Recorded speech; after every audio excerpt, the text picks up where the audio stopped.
சாசனத்தை இயற்றிய அண்ணல் அம்பேத்கர் அவர்களின் திருவுருவப்படம் இல்லையே.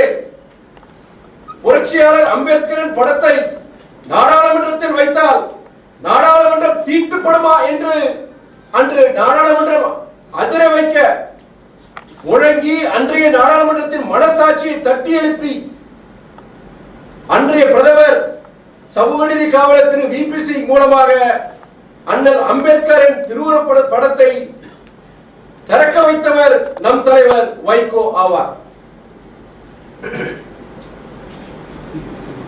விருதுநகரிலிருந்து சிவகாசி,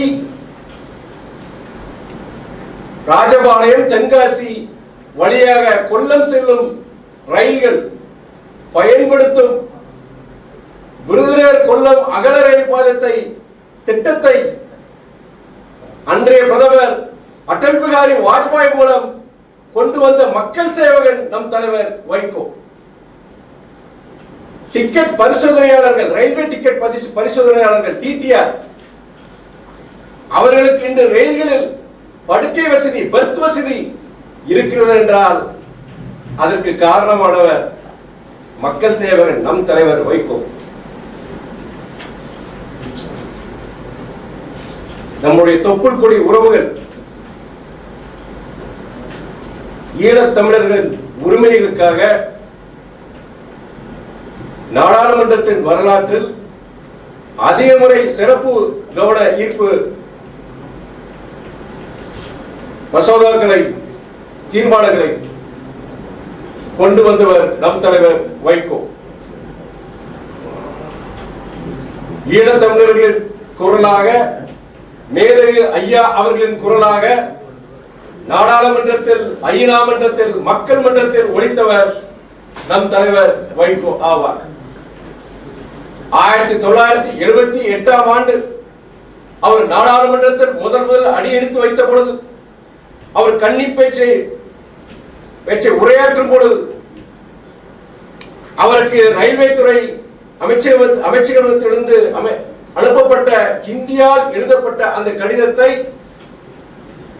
அன்று நாடாளுமன்றத்தில் மாநிலங்களவையில் அன்றைய பிரதமர் மொரார்ஜி தேசாய் அவர்களுக்கு முகத்துக்கு எதிராக அந்த கடிதத்தை கிழித்தெறிந்து எரிந்துவிட்டு கடைசி தமிழனின் கடைசி ரத்தம் இருக்கும் வரை நாங்கள் இந்திய ஆதிக்கத்தை எதிர்ப்போம் என்று சபை எதிர முழங்கியவர் நம் தலைவர் வைகோ அவர்கள்.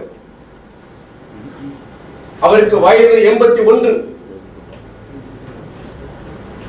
அவருடைய நாடாளுமன்ற பதவி முடிவு பெறும் இந்த காலகட்டத்தில் கடந்த ஏப்ரல் மாதத்தில் கட்டாய இந்தியை வெட்டிச்சாய்ப்போம் என்று புரட்சி கவிஞர் பாரதிதாசன் பாடல் வரிகளை குறிப்பிட்டு கர்ஜித்தவர் நம் தலைவர் வைகோ அவர்கள். நாடாளுமன்றத்தில் நுழையும் போது 1978ஆம் ஆண்டு அப்போதும் சரி, பதவி காலம் முடிகின்றது, இனி அந்த சபையில் அவர் அடியெடுத்து வைக்க மாட்டார் என்று தெரிந்து கொண்டு அவருடைய இறுதி கடைசியாக பேசிய அந்த பேச்சு மும்மொழி கொள்கையை எதிர்த்து, இந்திய ஆதிக்கத்தை எதிர்த்து, தன் தமிழ் பற்றை வெளிப்படுத்தி தமிழக நெஞ்சங்களை நெகிழச் செய்தார்.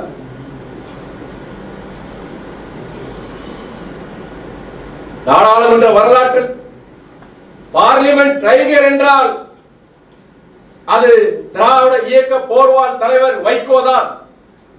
அதை யாராலும் அழிக்க முடியாது, மறுக்கவும் முடியாது.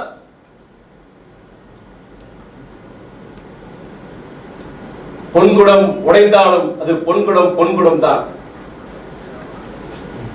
3 முறை ஒன்றிய அமைச்சர் பதவி தனக்கு அந்த வாய்ப்பு வந்த பொழுது அதை மறுதளித்த அரசியல் அதிசயம் தலைவர் வைகோ ஆவார்.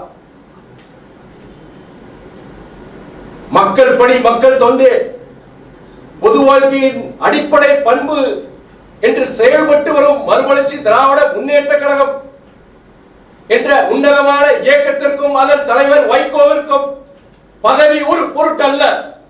எங்கள் மக்கள் பணி தொடரும்.